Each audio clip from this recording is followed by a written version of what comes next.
have been decided. A lot to get to, including over the weekend. Mark Adams at Texas Tech has been suspended. That's a story to watch, and of course this is one that because of something he said to a player.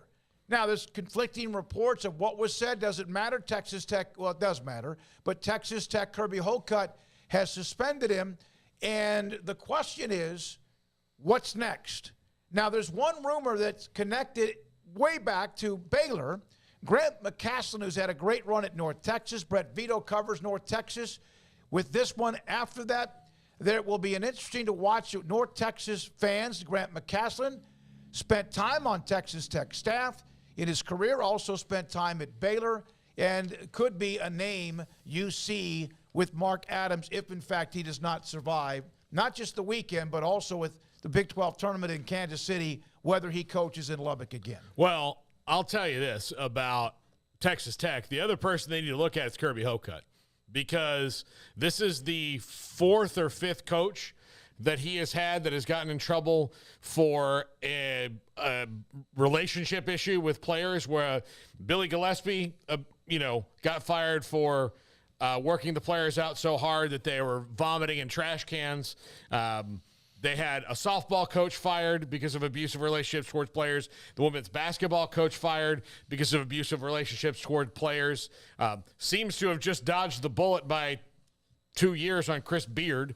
Maybe. Did he hire the softball coach and the women's basketball He's been coach? there since. It's been a while. He left Miami just before the Nevin Shapiro thing hit, and I saw that on Goodman's Twitter feed today, as a matter of fact. So Kirby Hocutt's going to have to answer for four Since 2011, yeah. 4 or 5 coaches under his watch, all being fired for similar things. And now with Mark Adams in this, Bible verse he allegedly quoted to a player, which, we don't know what happened, but I mean, it just wasn't a smart thing all the way around for him to do. So, I think Kirby Hocutt's going to have to answer for some of that. Well, Craig, he, of course, was the darling a year ago with Chris Beard at Texas, and Texas Tech fans rallied around him. He was thought to be the main reason why they had success, but not to take away, or someone were trying to take away from what Chris Beard accomplished as well.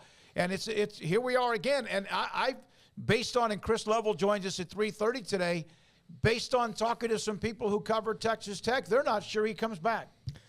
Well, I mean, it certainly doesn't seem like he's going to be coming back. I mean, that seems to be the most obvious answer to this. I mean, what are they going to fight to save him for at this point? I mean, they had the season there at the end where, started to feel like maybe they're turning a corner, but for the most part, it was awfully forgettable. And, yeah, this is the same guy who, like a year ago, like, Chris Beard who?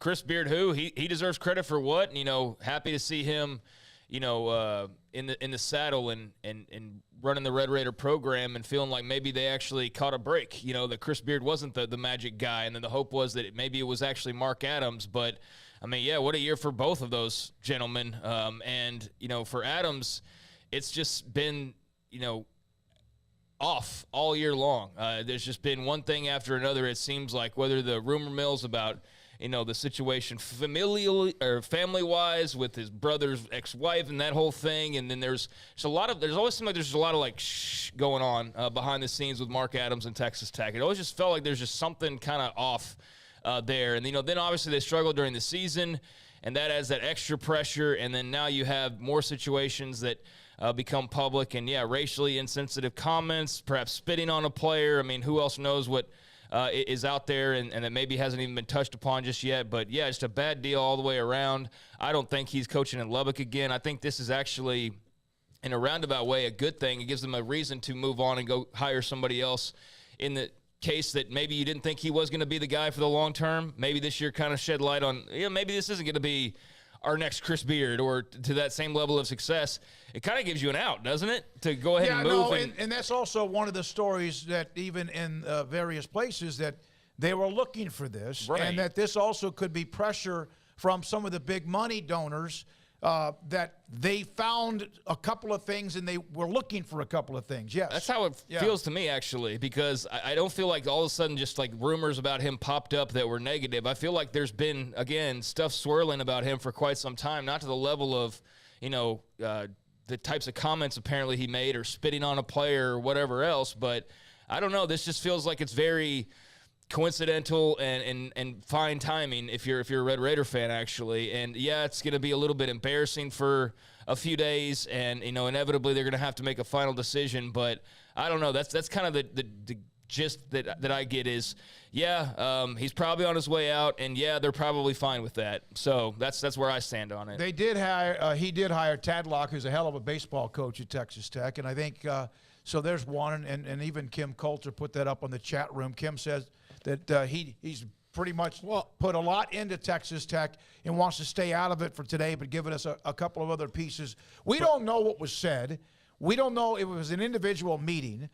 We don't know if the player was immediately offended by it or later on thought it maybe changed his mind. There's still things we don't know exactly what was said, if quoting a Bible verse, whatever. And so I'm even telling you this. There's even been some, they're looking for a reason to get rid of Mark Adams other than just the record itself, and maybe there's been other things off the court, and that maybe someone convinced the player he should be offended. Yeah. I mean, that's at least a scenario to discuss as well. Now, like, I thought about the Bible verse thing from both angles of it.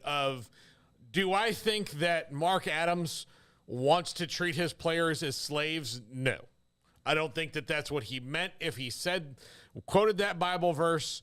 But if he did and didn't do it with any kind of like qualifier of the Bible was written a really long time ago by people who thought you could maybe make gold out of other things that weren't gold.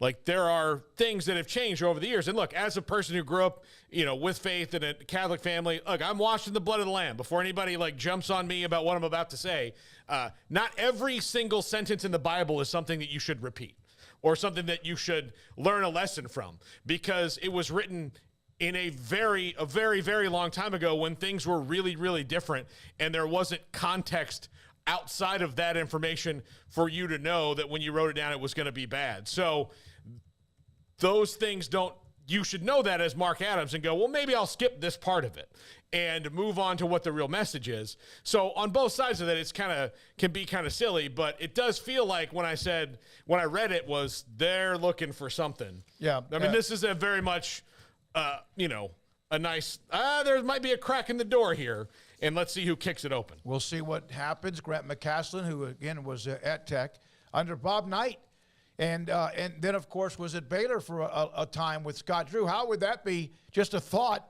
You're talking about of the 10 or 8 remaining original Big 12 teams with Texas and Oklahoma out of the picture here soon, that you have 3 of the 8, even though the incoming schools, that are former Baylor coaches and or Scott Drew is at Baylor. And that doesn't include what Paul Mills might be doing at Oral Roberts once their season ends.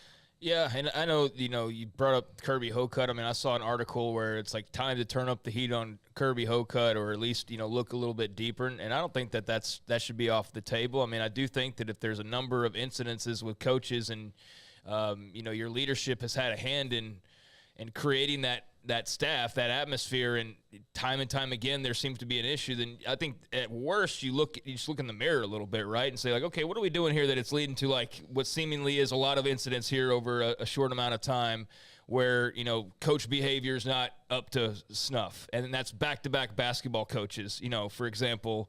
And you mentioned the women's basketball coach, and there's been, perhaps others as well. So I don't think this is anything that leads to him being fired or even really probably gets much juice beyond like today, to be perfectly honest with you. And I think that could be affected by how they handle the Adams situation. But I don't know. This doesn't feel as big as Chris Beard by any stretch. And again, to me, it mostly feels like, all right, now we've got more than enough reasons to go ahead and move on like we really want to anyways. And so I don't think that would mean, building, up a bunch of steam to try and just overhaul, let's get rid of the AD and let's get, I don't think that that's in the cards for Texas Tech. I think they've got too much positive momentum in other areas, primarily football, and then obviously baseball as well going on right now. But it's very interesting. I mean, that's a team that was in the Final Four, played for a national championship. They were in the Sweet 16 last year. They said the whole good riddance, Chris Beard, we're better off without you. And here they are a year later, and they might be moving on from the guy who, replaced the guy. And so I'm sure they'll find a great coach if that's the route that they go. But I do think that's the route that they go. Well, they have to win the Big 12 tournament to get into the tournament. Oklahoma would have to win the Big 12 tournament to get into the tournament. And there's a chance Oklahoma State will have to win the Big 12 tournament in Kansas City to get into the NCAA tournament.